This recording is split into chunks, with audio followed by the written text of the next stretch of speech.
Assalamualaikum warahmatullahi wabarakatuh. Bertemu lagi dengan Bu Elsa. Kita akan belajar tematik di minggu ini. Nah, minggu ini kita akan memasuki tema kedua. Apa kabar semuanya? Semoga tetap semangat ya.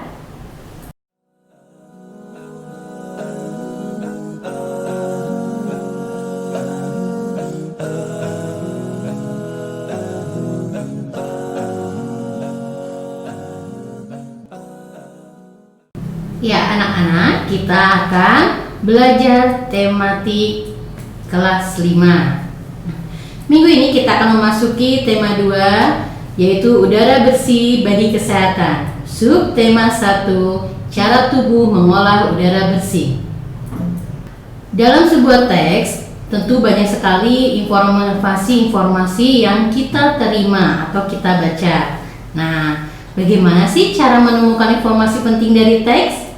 Kita bahas dulu ya. Informasi adalah sekumpulan fakta yang menggambarkan sebuah peristiwa atau kejadian tertentu.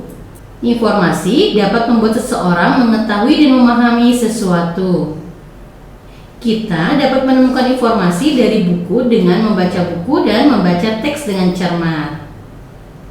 Sedangkan sumber informasinya dapat kita peroleh dari media cetak, baik buku, koran, tabloid, dan majalah, atau dari media elektronik berupa radio, televisi, atau internet.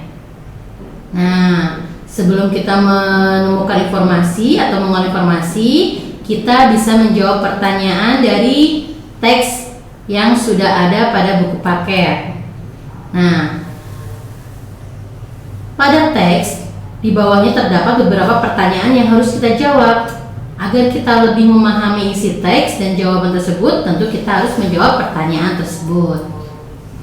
Nah, bagaimana sih cara menjawab pertanyaan pada teks? Nah, Bu Elsa punya strateginya agar mempermudah kalian untuk menjawab pertanyaan berdasarkan teks. Ya, yang pertama tentu saja kita harus membaca seluruh pertanyaan sebelum membaca teks. Jadi, kita baca dulu pertanyaannya, baru kita ke teksnya. Kemudian yang kedua, mencari atau memahami kata kunci masing-masing pertanyaan. Kemudian yang ketiga, membaca teks sambil menandai pertanyaan di teks yang ada hubungannya dengan kata kunci setiap pertanyaan. Dan yang keempat, menjawab pertanyaan dengan memilih jawaban yang paling sesuai dengan arah jawaban dari kata tanya yang diberikan dan pernyataan yang ada di teks. Kemudian yang terakhir, dahulukan menjawab pertanyaan yang paling mudah ya. Jadi misalnya kalian menjawab nomor 1 pertanyaan begini, kok tidak menemukan kata kuncinya ya? Nah, kalian bisa lanjut ke pertanyaan yang nomor 2. Ternyata pertanyaan nomor 2 juga seperti itu. Ya udah, lanjut ke pertanyaan ke nomor 3. Pokoknya cari pertanyaan yang lebih mudah dulu. Nah, di sini ada kata tanya dan arah jawabannya. Lihat di buku atau pertanyaan setelah teks itu, apa sih kata tanyanya yang pertama? Misalnya, kalian menemukan kata tanya apa? Nah, kata tanya apa ini digunakan untuk mengarah jawaban tentang nama benda, sebab, akibat, judul, atau tema. Sedangkan kata tanya yang berkaitan dengan di mana itu adalah mengarah jawaban ke tempat atau latar.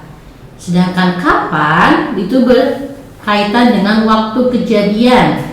Ya, waktu kejadian itu terjadi. Kemudian siapa? Nah, siapa itu biasanya berkaitan dengan tokoh utama atau tokoh pendukung. Nah, tokoh utama kalau semuanya difabel berarti tokoh utamanya atau tokoh pendukungnya adalah berupa binatang atau hewan ya. Kemudian mengapa?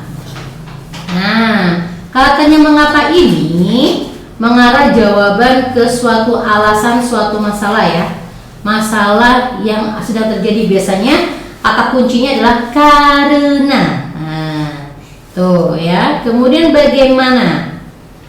Kata tanya bagaimana itu mengarah jawaban cara membuat atau proses atau urutan suatu peristiwa atau kejadian atau suatu proses, kemudian pendapat dan sikap. Biasanya kalian bisa membuat kalimat tanya dengan bagaimana kondisi kalian. Nah, itu termasuk mengarah ke jawaban suatu sikap atau proses atau kondisi. Kemudian kata tanya berapa. Nah, kata tanya berapa ini berkaitan dengan nominal atau jumlah atau berapa banyak benda yang ditanyakan pada teks tersebut.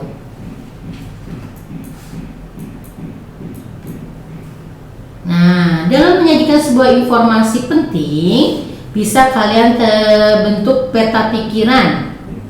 Nah, informasi-informasi penting dari teks itu dapat disajikan dalam bentuk peta pikiran. Peta pikiran itu dapat dikatakan sebagai cara menyajikan suatu informasi yang kreatif dan efektif dalam membentuk kata kunci dan diagram.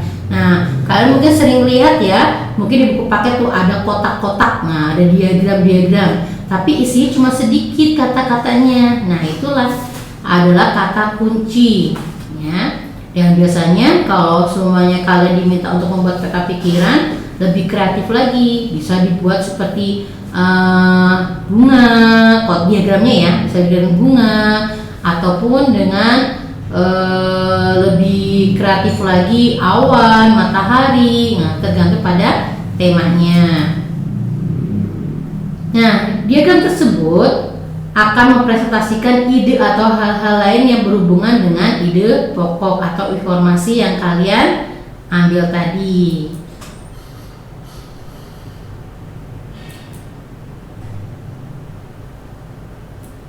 Nah, bagaimana sih cara memperoleh informasi dari teks? Nah, langkah-langkahnya adalah sebagai berikut. Langkah-langkah untuk memperoleh informasi dari teks. Yang pertama, bacalah judul teks terlebih dahulu. Setelah itu, baca teksnya dengan cermat untuk mengetahui isi teks. Setelah membacanya, kalian bisa menggali informasi lebih mendalam sehingga memahami isi teks dengan baik. Gimana caranya tadi? Dengan menjawab pertanyaan-pertanyaan tersebut. Ingat, bisa menggunakan kata tanya tadi 5W 1H. Apa itu 5W 1H? Nah, kalian sudah belajar di pelajaran bahasa Inggris. Nah, what itu apa? Tadi ya, seperti tadi ya.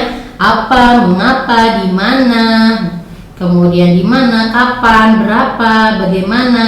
Nah, itu kalian bisa untuk memahami isi teks atau informasi.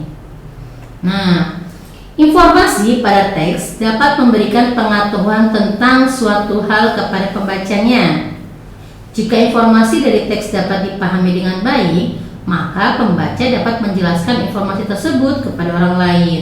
Jadi kalau semuanya kalian membaca teks nih, kemudian ada teman yang nanya apa sih isi teks itu, nah kalian bisa menceritakannya secara detail ya, bisa secara ngambil informasi pentingnya saja, tidak dari awal misalnya ini loh pada suatu hari kakak sedang ini, tidak, tapi dari informasi-informasi pentingnya saja. Nah, informasi penting dari teks itu dapat ditemukan dengan membaca cermat dan mengerjakan pertanyaan-pertanyaan yang diberikan atau yang terdapat di teks tersebut. Untuk mengidentifikasi informasi dari teks, nah lihat di sini, jika informasi dari teks dapat dipahami dengan baik, maka pembaca akan dapat menjelaskan informasi tersebut kepada orang lain. Nah, lihat di situ. Di sini ada beberapa anak sedang berdiskusi. Mereka sedang mencari informasi yang terdapat pada teks tersebut. Secara lisan, informasi dari teks dapat kita temukan dalam sebuah diskusi. Nah, ini yang mereka lakukan ya. Nah, diskusi itu bertujuan untuk apa? Untuk mendapatkan pemahaman yang lebih baik tentang suatu masalah yang ada pada teks. Ya, itulah penjelasan dari Bu Elsa ya. Nah, ini ada tentang penjelasan subtema 1 berkaitan dengan informasi penting dari sebuah teks. Alhamdulillah, demikian penjelasan dari Bu Elsa. Semoga kalian semua paham dengan penjelasan Bu Elsa ya. Apabila tidak paham, bisa menghubungi wali kelas masing-masing. Nah, untuk lebih lanjutnya, agar kalian lebih semakin paham, kalian kalian bisa mengerjakan buku pendamping bahasa Indonesia halaman 29-30 bagian A dan B ya. Selamat mengerjakan. Terima kasih. Wassalamualaikum warahmatullahi wabarakatuh.